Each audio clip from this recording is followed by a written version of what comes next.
4:41 local time. The Strait of Hormuz is black except for thin silver glow building over the eastern horizon. The sea is calm. The air is heavy with heat even before sunrise. Deep inside a U.S. Navy destroyer, radar scopes pulse green across the Combat Information Center, while a convoy of loaded oil tankers pushes slowly through the narrow shipping lane at 12 knots. 3 merchant ships, 2 American escorts, one of the most dangerous waterways on Earth. Then the surface picture changes. A radar operator leans closer to his screen as a contact flashes near the Iranian coastline. Then another, then 5 more. The symbols multiply fast, moving low and hard across the water. TO multiple fast contacts. Bearing 017. Range 9 miles. Speed 40 knots and increasing. The tactical action officer immediately stands from his chair. More radar returns appear. 12, 18, 26, 39, 45. The room goes quiet except for the low hum of electronics and the sound of keyboards firing across the CIC. The contacts split into separate formations. One group angles toward the front tanker. One group swings south, trying to wrap behind the convoy. The third comes straight up the middle at full speed. This is not random movement. This is coordinated. On the bridge, the destroyer's captain studies the geometry for only a second before speaking. Set general quarters. Alert the strike group. I want aircraft overhead immediately. The ship erupts into motion. Alarm bells scream through steel passageways. Sailors rush to battle stations. Doors slam shut. Helmets lock into place. Weapons cruise strap in under red combat lighting. Outside, the dark outline of the destroyer cuts through the Gulf, while 45 Iranian fast attack boats surge toward the convoy from 3 directions. The captain keeps his voice calm. Hold course. The American convoy does not turn. It does not scatter. It keeps moving. On radar, the Iranian boats begin spreading wider across the water, building attack lanes around the merchant ships. Some are small missile craft. Others are heavy patrol boats loaded with machine guns and rocket pods. Several carry nothing visible at all. Those worry the captain most. Bridge, CIC. Center group, now 7 miles. Closing speed 46 knots. Copy. The destroyer transmits its first warning. Iranian naval vessels. This is a United States warship. You are approaching protected commercial traffic in international waters. Alter course immediately. No response. Only static. Then electronic interference crashes across bridge-to-bridge frequencies. They're jamming, sir. The captain nods once. Switch backup channels. Continue warnings. The Iranian boats keep coming. Inside the CIC, sailors manually track every contact by hand, while the convoy pushes deeper into the strait. The northern group forms into a high-speed attack line. The southern group drifts wider, attempting position behind the final tanker. The center group accelerates directly toward the destroyer. 45 boats, 3 attack sectors, 1 convoy. The captain picks up the secure line to the carrier strike group operating farther south in deeper water. We need air now. The answer comes instantly, already launching. Nearly 110 miles away, the flight deck of an American aircraft carrier explodes into motion beneath floodlights.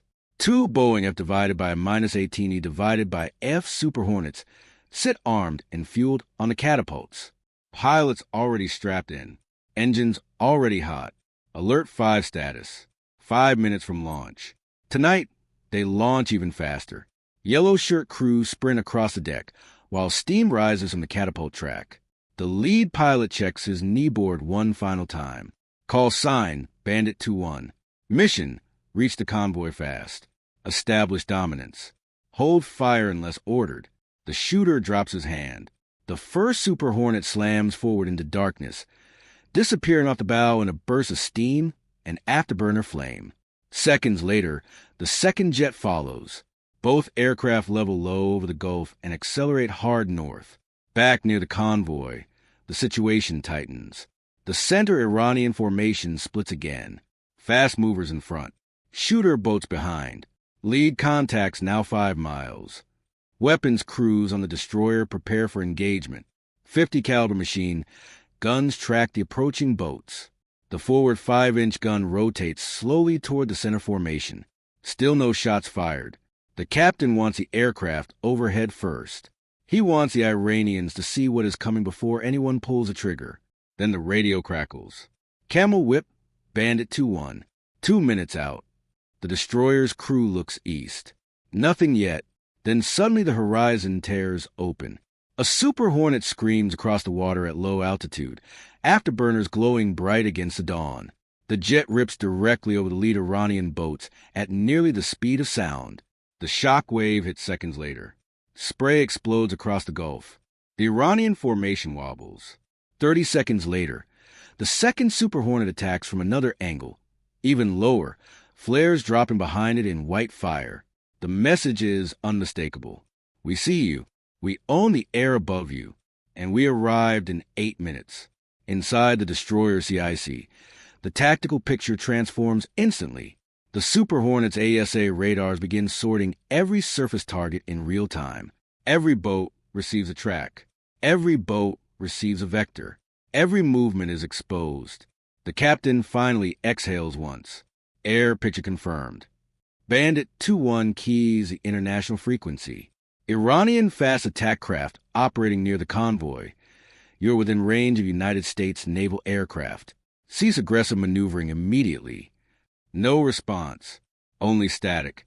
For almost a full minute, nobody changes course. Then the northern formation breaks first. 3 boats peel away. Then 5 more. Then the entire line turns hard back toward the Iranian coast. In the CIC, sailors mark each retreating contact with red arrows across the tactical display. North group disengaging. The center formation hesitates longer. For miles now, inside that range, mistakes become deadly. The destroyer's 5-inch gun slowly locks onto the lead boats. No firing. No warning shots.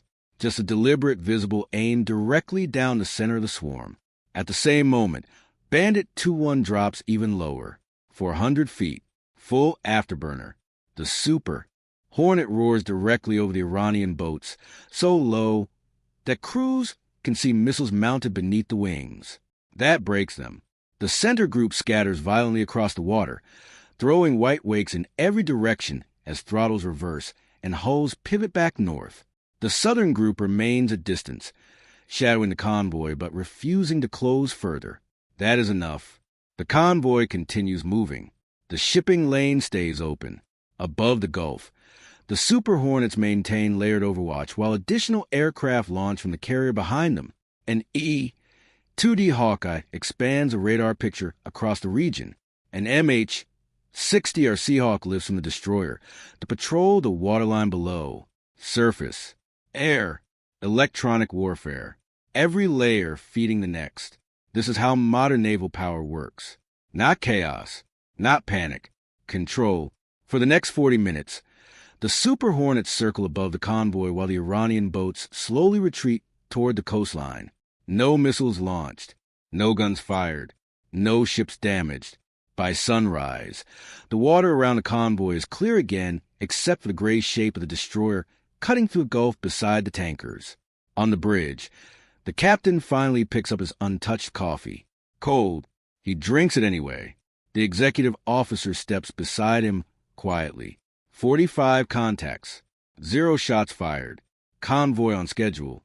The captain nods once. Log everything. Behind them, the destroyer leaves a long white wake across the Strait of Hormuz, while high overhead the Super Hornets continue circling in the morning haze. The IRGC will call it a routine patrol. The United States Navy will call it a routine response. Both sides know the truth. 45 Iranian speedboats attempted to pressure one of the world's most critical sea lanes. 2 Super Hornets answered in 8 minutes and changed the entire equation without firing a single round. And that raises the real question. Was restraint the strongest possible show of force?